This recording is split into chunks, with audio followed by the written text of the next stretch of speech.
Greetings, viewers. This is CP666 signing on for, by popular demand, another thrifting video. That's right, you people told me to make more, so I'm going to make more.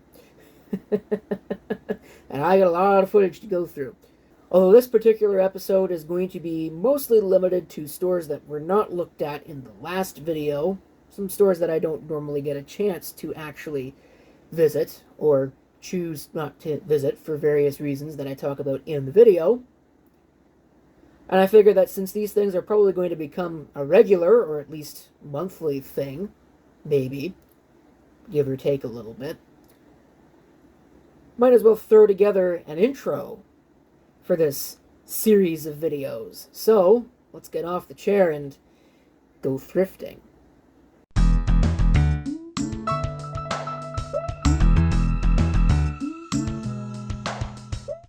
First up is this place called the Resource Thrift Shop. Those of you that are familiar with the area might even recognize this place. Bleaker, stereo, and TV. Yes, the namesake for this mall, which is still called the Bleaker Mall, even though the store closed almost 10 years ago. I don't remember it well enough, but to me, at least, it looks like they did the bare minimum in terms of renovations when they reopened it. So that's kind of nice. Really gives you that old audio equipment store feel. But times have changed and it's a thrift store now, so it's time to look at thrift store things like the media section. And right away I found this DVD copy of the entirety of Season 1 of Corner Gas. Hell yeah, I'll take that. Looking at more media, this CD stood out for the album title. One of the reasons why I like this store is their positively massive cassette collection. I mean, seriously, if you want a cassette at a thrift store, this is probably the place to go. I mean, look at all these things. I didn't end up buying anything today because none of it was really my interest, but still, trying to look at more CDs. I went to close this change room door and... Whoops. I didn't expect it to close with quite that much force. And there wasn't even anything over here that I didn't already have. Talk about embarrassing oneself for absolutely no reason. Moving on to the furniture and electronics section, which I can only imagine was like the back room and loading area of the old stereo store, and you can see what I mean by they just kind of left everything the way it was. I'm kind of surprised that they did that, really, but I guess if it's not hurting anything, then I mean, why not just leave it? Unfortunately, this really is not the place to go if you're looking for electronics, because not only is the selection absolutely abysmal, they tend to know what they've got and price things accordingly. But the only interesting thing sitting on the shelf was this cheap but neat Citizen tuner and amplifier set, but they wanted like $70 for each piece. Yeah, no thanks. I was about to leave the electronics section. I caught sight of something up here on the top shelf. It's a little General Electric portable radio in decent condition. An okay price, but as it turns out, I actually already have one, so I just left it there. Oh my. Check out this wood grain stapler. It's good quality too, and for a good price. I would have bought it if I needed a stapler. Taking a look here in the corner with all the shoes, you can see that this unit has got some history as being a 2-story unit. But alas, when they opened the thrift store, they blocked off the second story. Arg, what I wouldn't give for a 2-story thrift store. Double the amount of junk? I mean, come on, sign me up for that. Oh well, let's check out this Value Village just down the street in, like, the worst parking lot known to mankind. Seriously, I don't come here very often, or really at all, and this is a big reason why. Check out this walk to get from, like, the only place in this entire freaking parking lot where you can find a spot, let alone a good one, all the way to the store. I mean, look at this. This place is like this all the time. Why are there always so many people here? I don't get it. But then you get in and you realize that it was all worth it. I mean, look at this place. It is positively massive and filled to the brim with who knows what. Like this cuckoo clock. I don't know if this is like a genuine article or if it's a knockoff. It's in good condition. I'm not in the market for it, but it's neat to see nonetheless. Or this big-ass calculator. Look at the size of this thing. Here on the back wall of the store, right beside the employees only section, is the electronics section, which is pretty much just full of sad-looking junk. Seriously, this case would have been nice if it had, like, literally anything, including side panels. Then there's this netbook that someone definitely got their money's worth out of. I mean, just look at this thing. It's stickers all over the place. The battery's missing. There's even stickers all over the screen. It's missing keys. How did this thing even make it onto the store shelf? And that wasn't even the only dilapidated laptop on the shelf. I mean, look at this Lenovo 3000. Sure, there's no stickers on the display, but still. One saving grace is that this place has got a sizable and separate, for some reason, collection of audio gear here in this corner. And what's the first thing I see? A clock radio, of course. This is actually a Sony under-counter unit. Kind of interesting, not a brand name that you usually see on these things. I have a sickness when it comes down to these things, and after I took it over to the testing area and plugged it in and found that the display was actually in really good condition, I bought it. This caught my eye purely for the brand name. It's a Macaulay iPod dock. I had no idea they made such a thing. The mirror finish is a little neat. This right here is a surge protector, I think. I don't actually know what it is, just that apparently it caught my eye for some reason. Then there's this, this is a massive enclosure for such a tiny speaker, what the heck? And speaking of massive, check out this GE under-counter clock radio. I think the Sony's better, though. Now here's something that's seriously tempting. This is an Olympia Report electric typewriter. Pretty nice piece. I'm always tempted by these electric typewriters. Well, most of them anyway. Some of them are just downright crap, but this one felt really nice. It's $25.50 though. Over in the media section, here's another fairly sizable cassette collection. Although outside of this one single, there really wasn't a whole lot that was worth getting. And check this out. There's even some 8-tracks here. Sure, nothing really worth buying, but still, I definitely approve. Moving on to another Salvation Army that I don't come to very often because, like the Value Village before it, the parking lot is This is another one of those audio stores turned thrift stores, and looks like Christmas has just barfed all over this place. Neat. Coming over to the electronics section, and this has to be the most full electronics section while also having the least amount of wantable stuff. Like it should win some kind of award. About the only thing here that's even mildly interesting, and actually they're quite interesting, is a brand new-ish Cooler Master AM4 CPU cooler, and then 2 boxes of these RGB light-up fans. Come to think of it, these would have been quite useful. Kind of kicking myself for not buying them. The rest of this place, seriously, it looks like where your most obscure relative's weirdest tchotchke collection went to die. Like it's full of not just crap, but unwantable crap. Maybe I shouldn't say that. I'm sure someone wants this stuff. One nice thing about this place, though, is that it's got a positively massive media collection and lots of CDs, some of which are mildly interesting, such as dog tracks, relaxation music for pets. Who thinks of this stuff?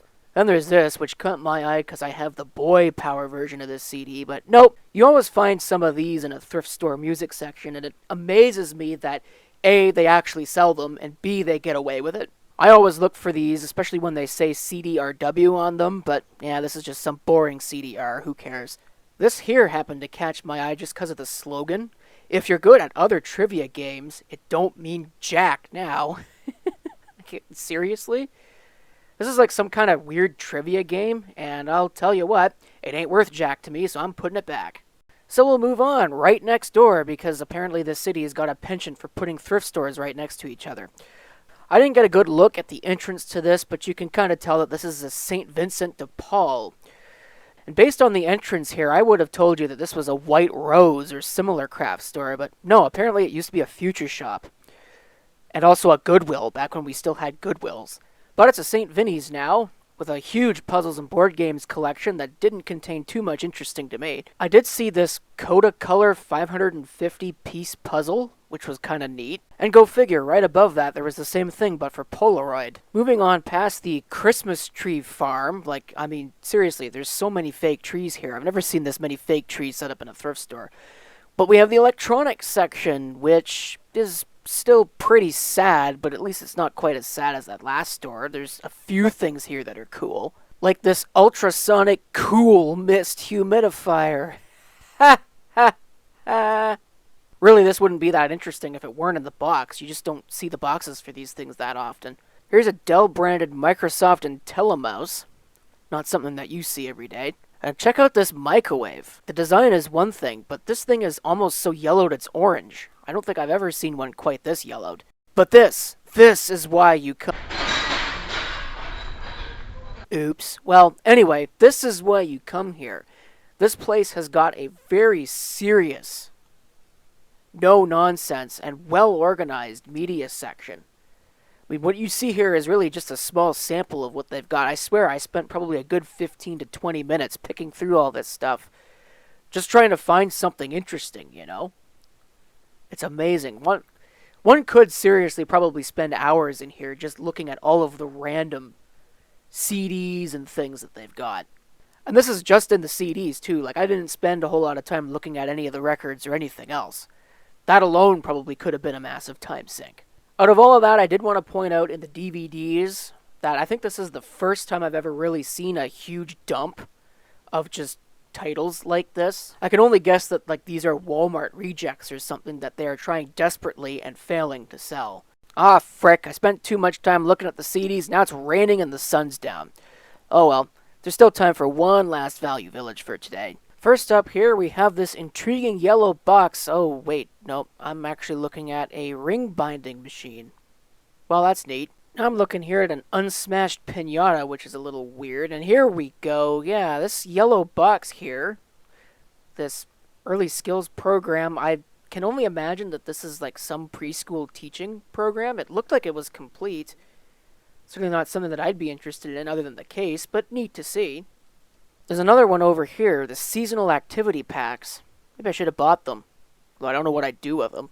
I always check these out when I see them. It's a floppy disk holder, and this one actually happens to be for 5¼ inch floppy disks. I'm not really hurting for floppy disk storage, but it's neat to still see these show up from time to time. Now here's a scam. This is one of those newfangled Byron Statics retro radio things, which I'm sure is a pretty mediocre, if not poor, AM/FM radio just on its own. But the reason why they call it a retro radio and the reason why it really exists is if you look at the dial, it's got a whole bunch of cities printed on it. Yeah, they've tried to pass this thing off as a world band radio. Yeah, I don't think that's fooling anybody. Certainly not fooling me.